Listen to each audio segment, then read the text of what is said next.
these episodes of love, or the psychology and spirituality behind love, which is a decision.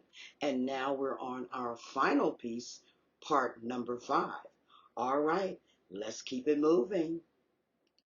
Okay, love. Let's review. First word, psychology. The scientific study of the mind and behavior. Decision, a conclusion or resolution reached after consideration and judgment.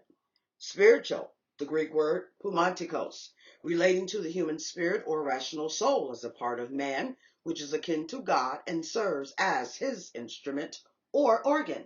Behavior, the way in which one acts and conducts oneself, especially toward others. Point of reference, something that is used to judge or understand something else.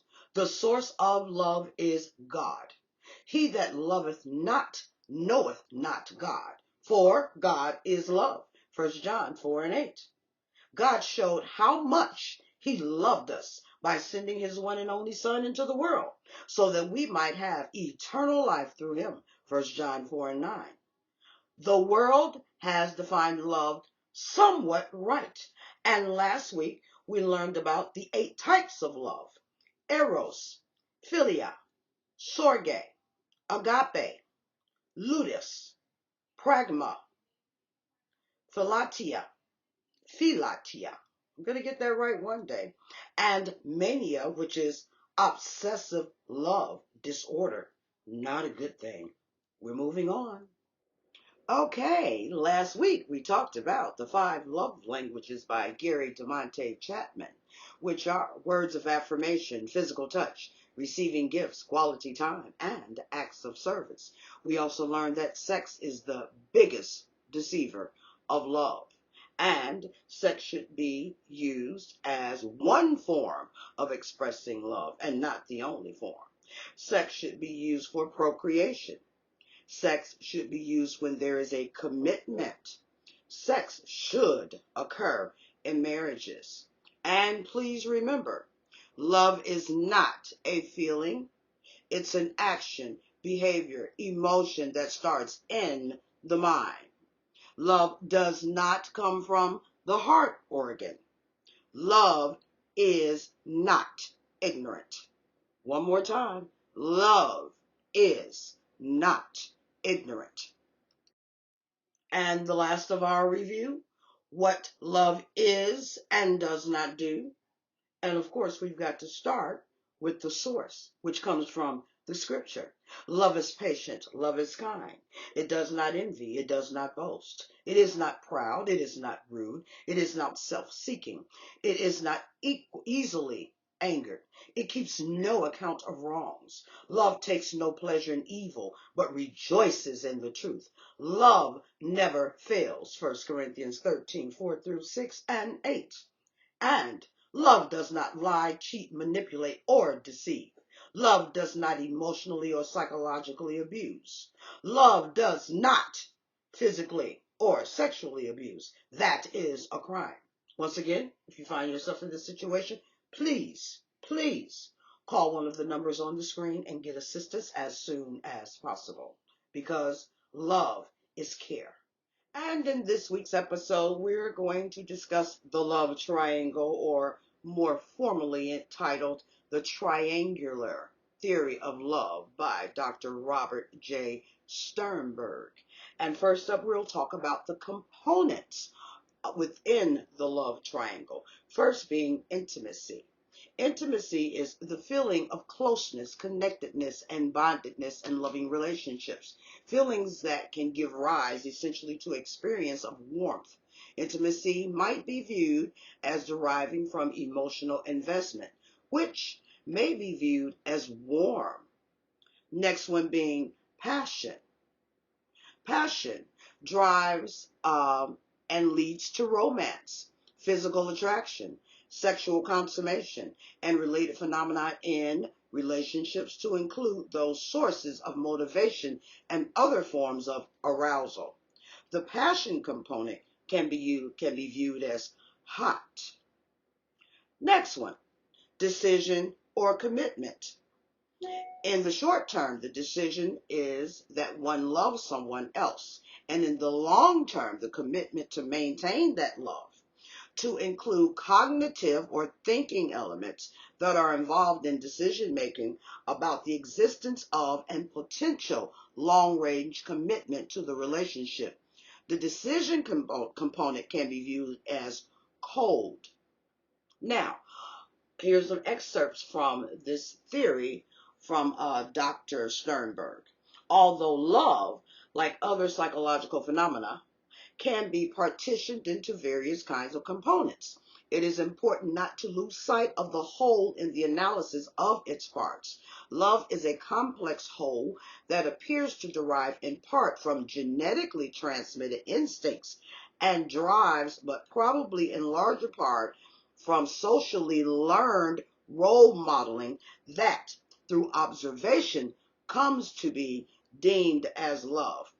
Once again, we learn from what we see, we learn from our environments, we learn from things in the media, and all of that, those images and all of that information is embedded in our mind. But we try to act this out, but in acting it out, a lot of times we're acting out something that's not real. Another thing he said is, one is usually quite aware of the conscious, of the passion component, but one's awareness of the intimacy and decision/commitment component can be highly variable. Sometimes one experiences warm feelings of intimacy without being aware of them or without being able to label them.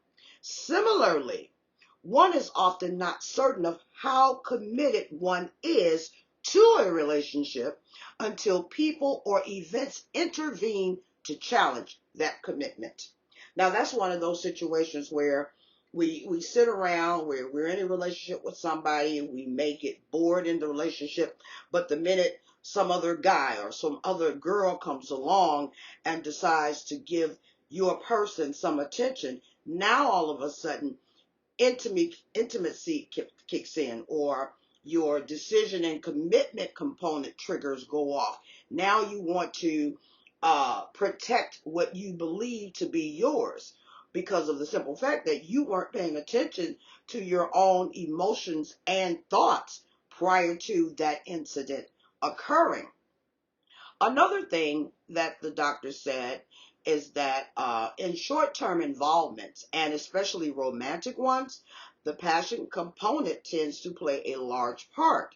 The intimacy component may play only a moderate part, and the decision/commitment component may play hardly any part at all. In contrast, the intimacy component and the decision commitment component typically play relatively large parts in long-term relationships. Indeed, it's difficult to sustain such a relationship without at least some degree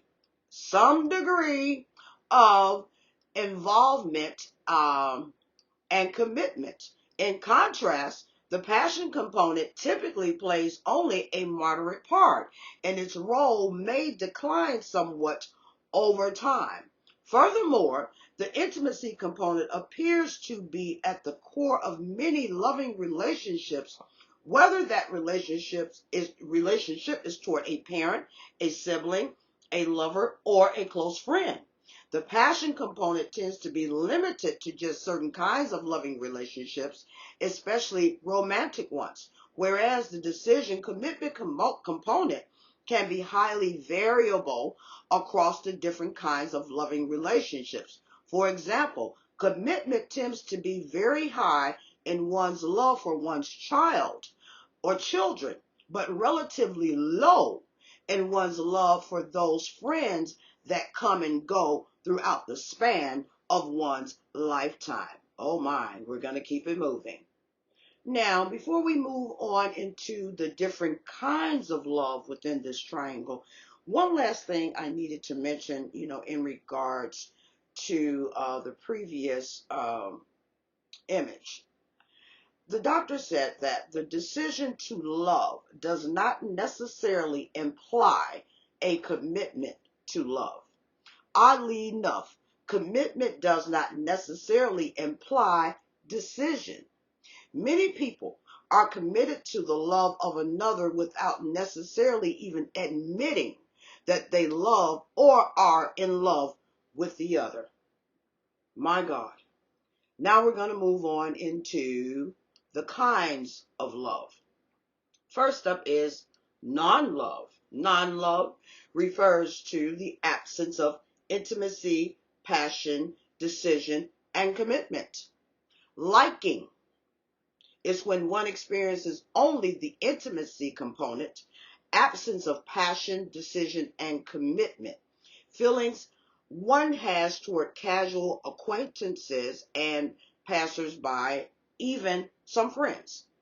Infatuated results from experiencing of passion, arousal in absence of intimacy, decision, and commitment, characterized by a high degree of physiological or psychophysiological arousal, the mind-body connection that we talked about last week.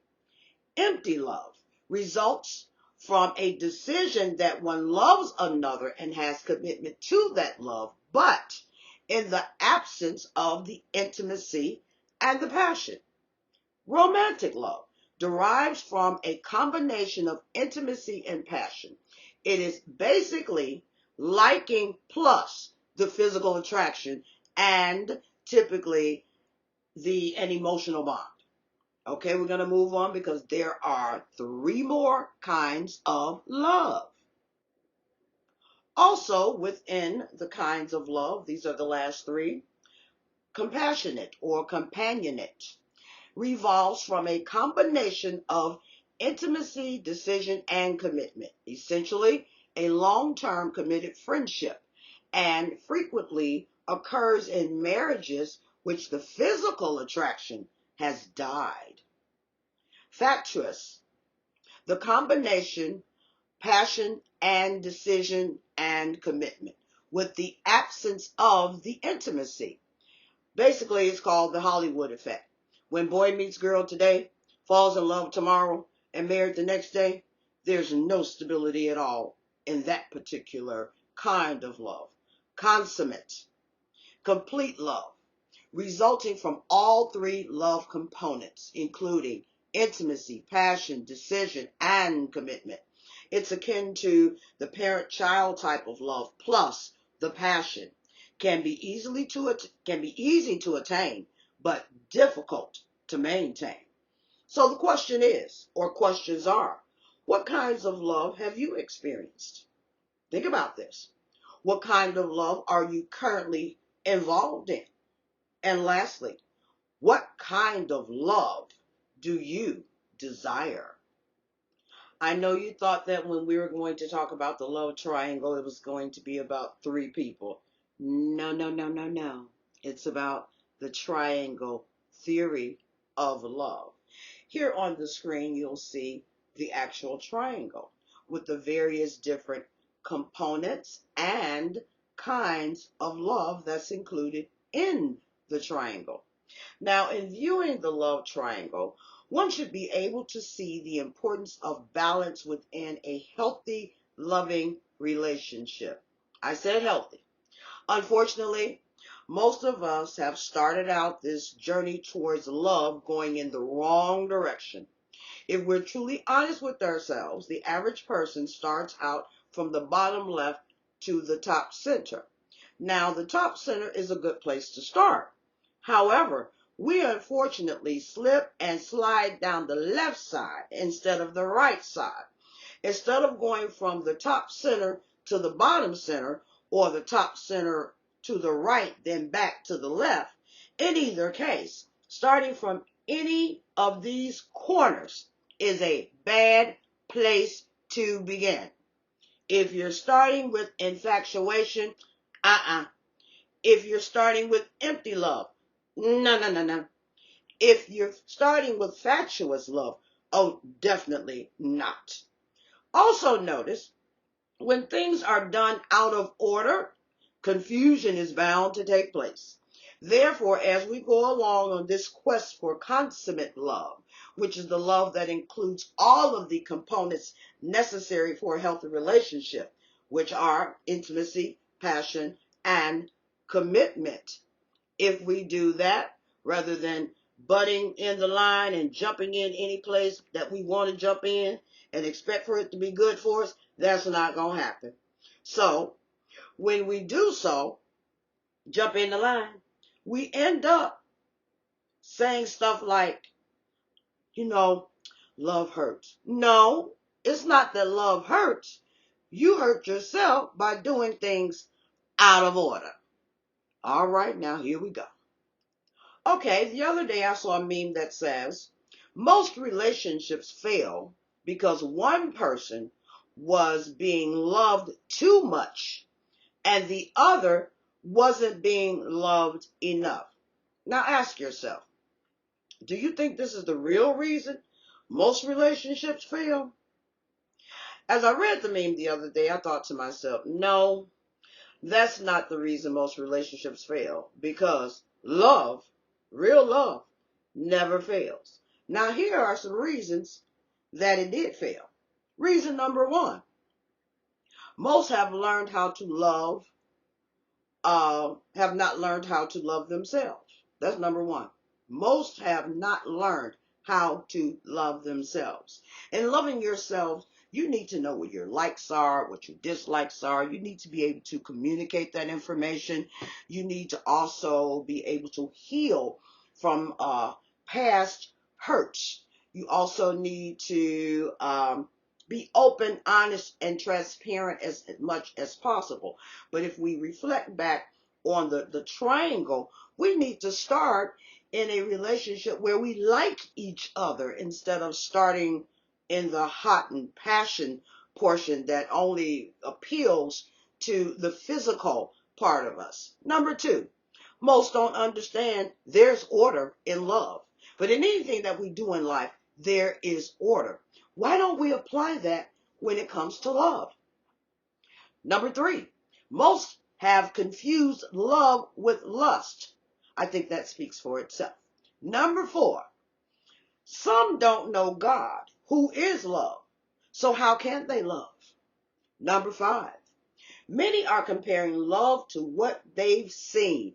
We talked about that previously, what we've seen on television, what we've seen in the movies, what we've seen within our family structure, what we've seen with among our friends. Oh, isn't that sweet? They look like they're so happy. Baby, looks are deceiving. Trust and believe.